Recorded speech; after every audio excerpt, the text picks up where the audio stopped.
Hey everyone. So, yesterday, well, a few days ago now, Apple had their WWDC keynote, and they announced a bunch of different things. Well, basically, it was all software updates, but still, it's quite a bit. I guess I'll start the same way they did with the star of the show, iOS 12. We all knew that it was going to be called iOS 12. I mean, there's no mystery around that anymore. I mean, I really don't think. But, oh god. They started off by saying that, yes, this update will work with everything that iOS 11 worked with.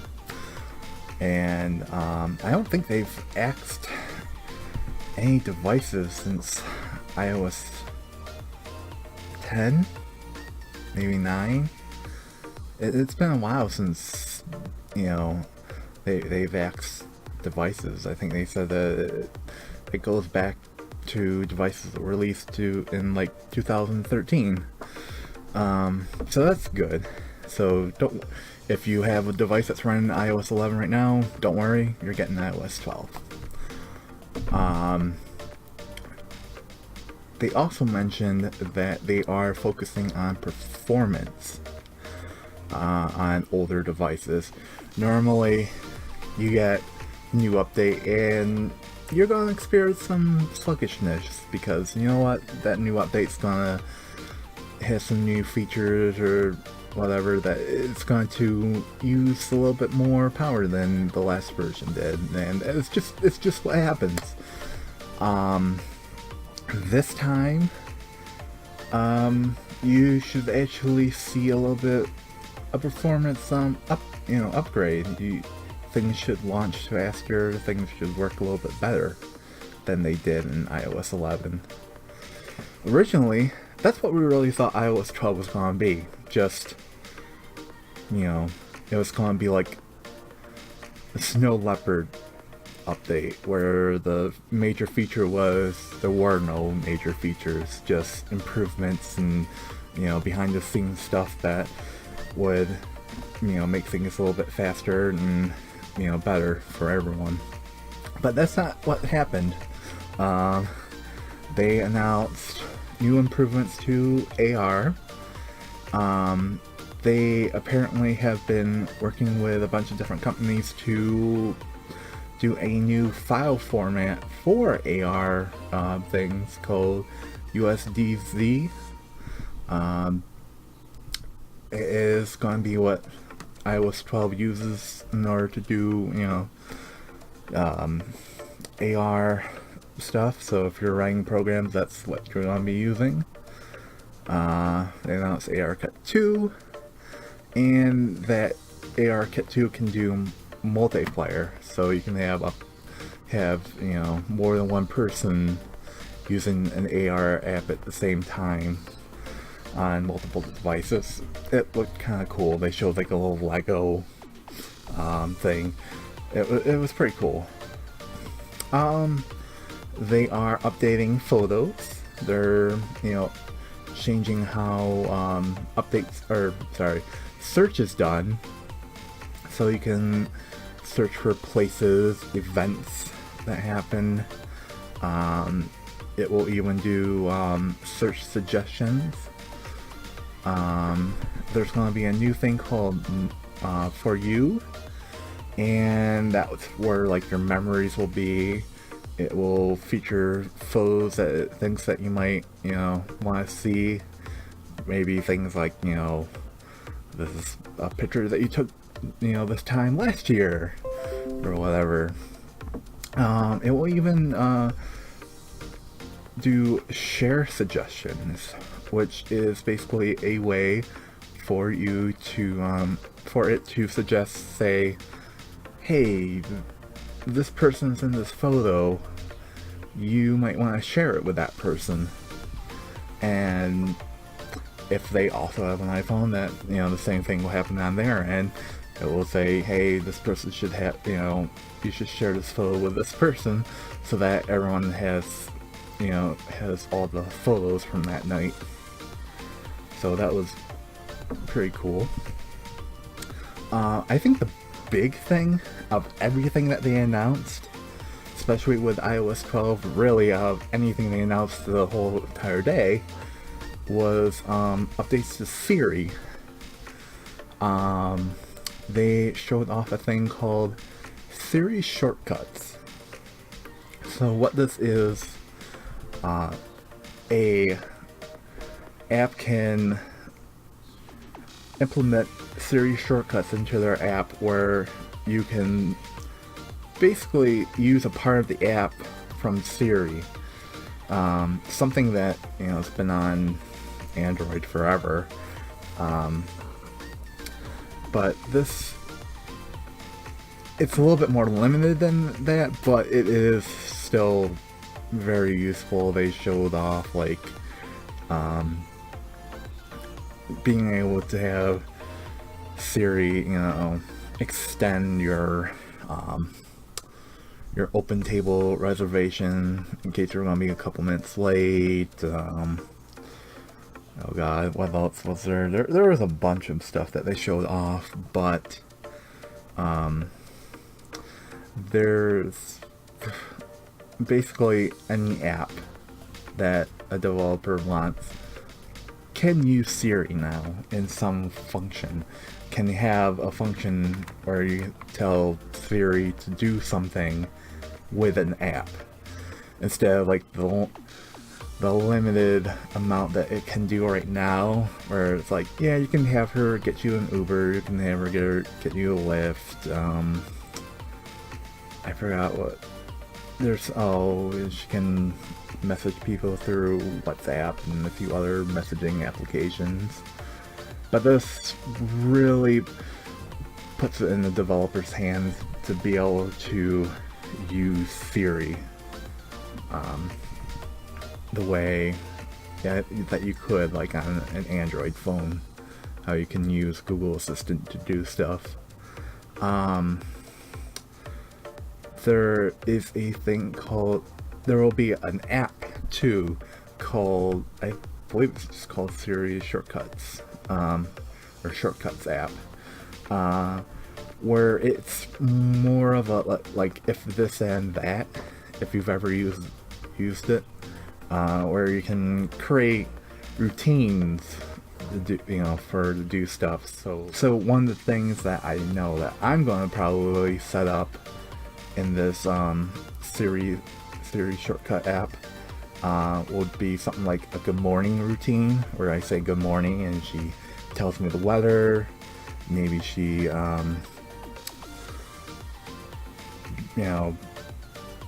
plays the news from NPR. Then maybe I have her play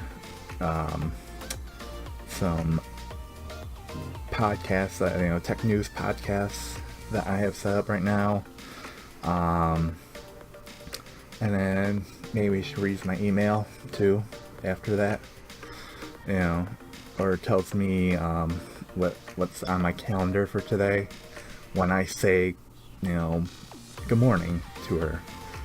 That activates that list of stuff. They showed off it working with like HomeKit too, so they said I'm heading home or something like that, and Siri unlocks her doors, turns the thermostat to where she likes it, and gives her the travel information, and plays stuff from NPR for her ride home.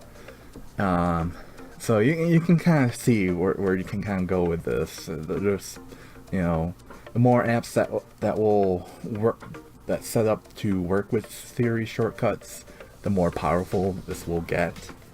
This is definitely a thing where I think this is probably the most important thing that they probably introduced. I really, it's something people have been looking forward to for a long time, thinking that it was never going to happen, and it's going to happen. Definitely, it's definitely on that checklist of my am I going to download the iOS 12 public beta when it comes out? Yep. So okay, we will continue on. They are making a few updates to apps that come with the phone, like Stocks is getting an update where it's going to include Apple News, stock related Apple News from that. It's also coming to the iPad. Voice memos is getting an update.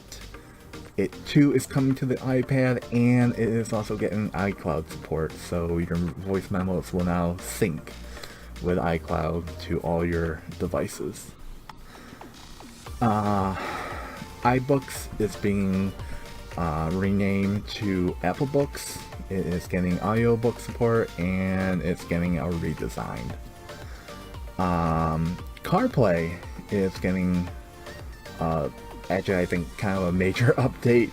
It will now support third-party navigation apps, so you can now use Google Maps with your CarPlay device. There's a whole bunch of time management BS that they're going to implement, so you know how much you use your phone, whatever. Messages is getting new emojis. Are getting a ghost, a koala, and a T-Rex. Tongue detection, so you can stick your tongue out with your emojis. Yay. And they're also getting a new thing called me-emojis, which are kind of like the Mii's from the Wii, but they're your own custom emojis. It's pretty cool. Looks like it's gonna be fun.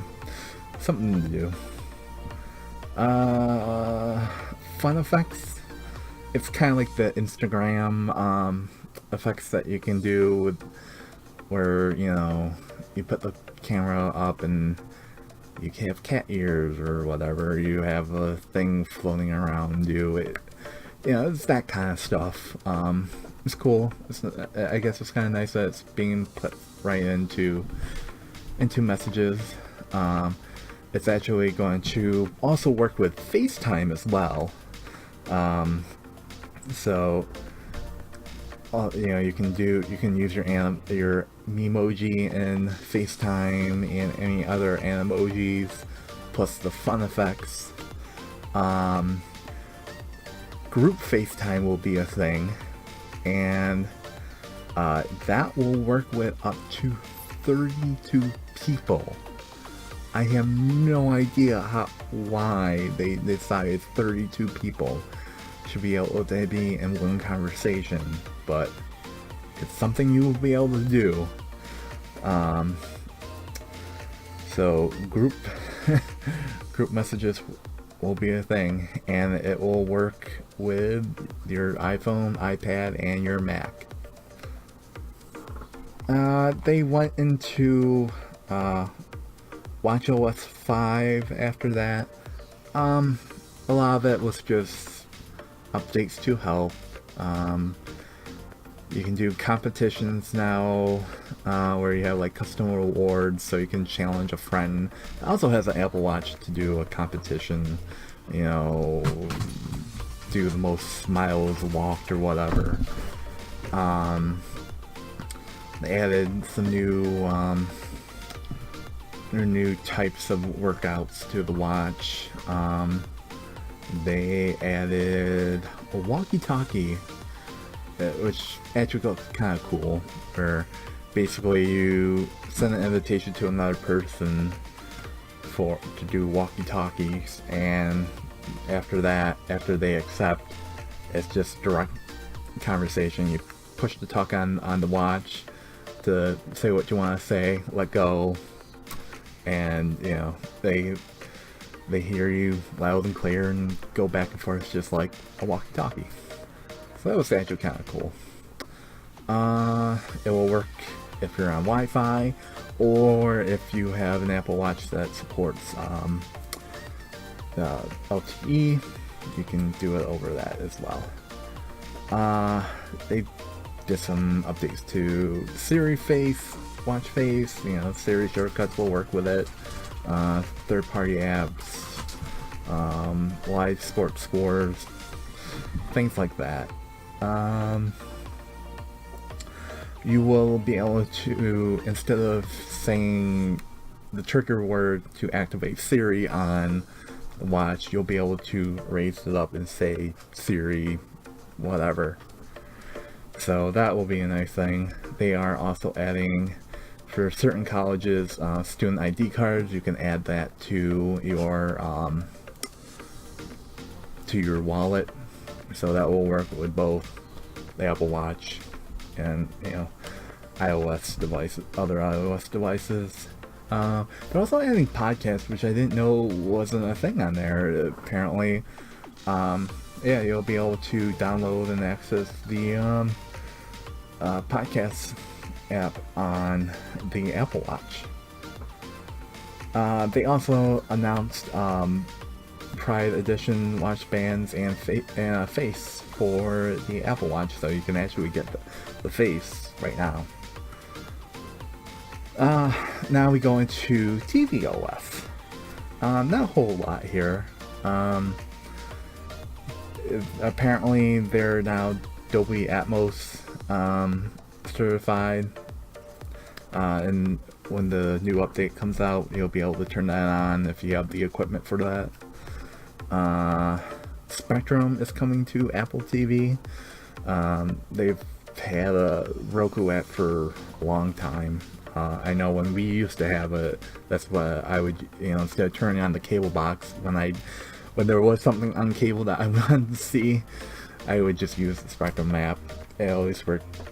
Actually, it always worked better than the cable box. So if you're tired of your cable box, this will be an option for you. You can use your Apple TV as your cable box / DVR. They are also working on a thing called Zero Sign-On. Last year they announced Single Sign-On, where you can go in and sign in to your cable company's sign-on stuff. Now if you're using the router, you're in your house and you're using the router that your cable company gave you, you will be on their network, and they will be able to authenticate just based on the network you're on, instead of having to type in a password or go to a website and type in a PIN code. It will just say, oh, you're on Spectrum, you have Spectrum, okay.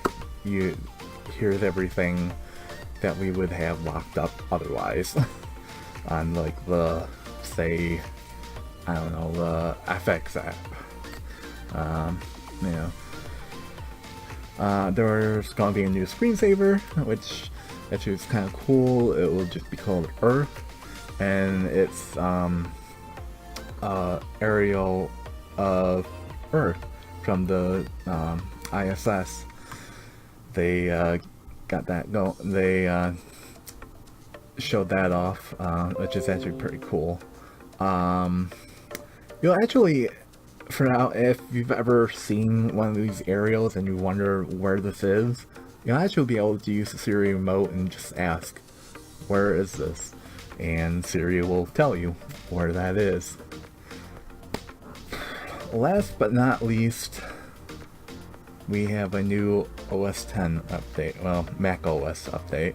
It will be Mac OS Mojave. We will finally be getting a true dark mode in Mac OS. Dynamic desktop, which basically just means it will update depending on the time of day. So, like in the morning, it will be like a normal light theme. Then at night, it can change the desktop to be dark, and you can change the background to be a different background depending on the time of day, which is pretty cool. Desktop stacks, which is actually kind of cool. if you're a person that just always kind of dumps things onto your desktop constantly, this will be a way for it to kind of automatically organize everything. It will take everything that you've dumped on there and try to figure out some, method to the chaos and create stacks of stuff that you can cycle through and, still get to. The Finder is getting a little bit of an update. Gallery view is going to be a thing. It's kind of like the old, what was it called? Not slideshow. Smart cover view. Kind of like that. So that's kind of like making a return, just a little updated. You'll be able to use quick actions to create, turn stuff into PDFs. Use automator actions in quick view, or quick actions. Screenshots are getting a little bit of update, make it more kind of like the iOS version of it. What else was there? Oh, you'll be able to do video too, so you won't have to do any weird stuff to do, video clips of your computer anymore. They added a thing called that to continuum camera. I think that was the official term. I don't remember. That's what I have it in my notes as. But like they showed a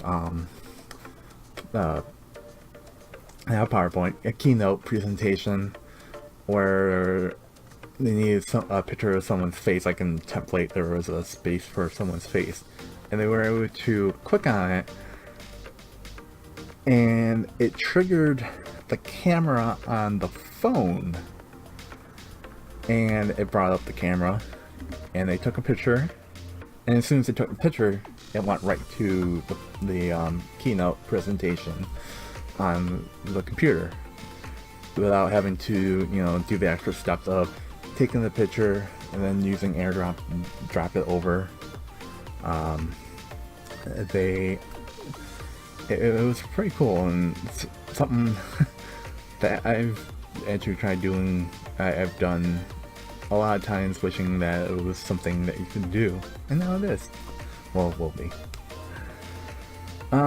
They are bringing a few apps to the Mac that have been on iOS for a while. Stocks app, the News app. They are bringing Apple News to the Mac. The Home app, so you'll be able to use your home devices from your Mac, like you can on your phone or even your HomePod. The Voice Memos app is coming to the Mac as well. And this is all because they are eventually introducing a way to port iOS apps to the Mac. They decided first to only let themselves do it, but by this time next year, they're going to introduce it, open it up to developers, and they will be able to do the same there too. They will be able to bring, whatever app that they want from the phone to the Mac.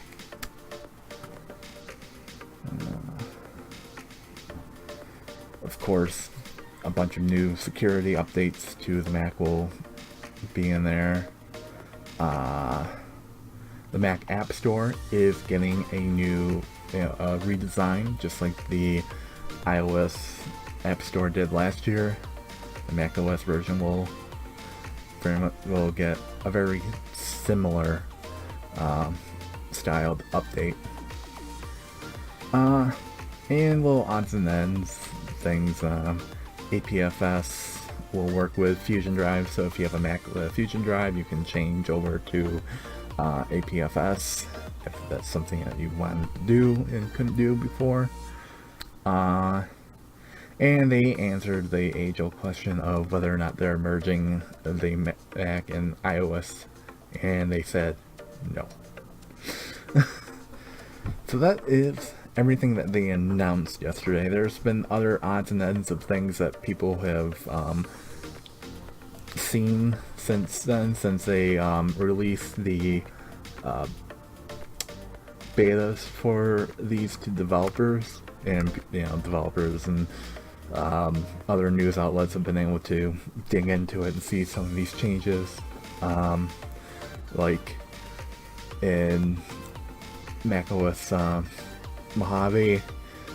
Right now, if you want to get like a system update for your Mac, you go to the App Store. Well, you'll go back to the system settings to do that in Mojave.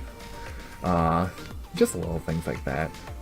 I didn't say anything about when a public beta will be available, but usually it's like beginning of July, mid-July, somewhere around there, when they do a public beta for these major updates. So I'll just have to wait until then to screw around with Siri shortcuts. Let me know in the comments below what you are looking forward to in any of these updates. Like I said, Siri shortcuts is like the major thing for me. That's something I wanted forever, and I'm finally getting it. So, until next time, bye.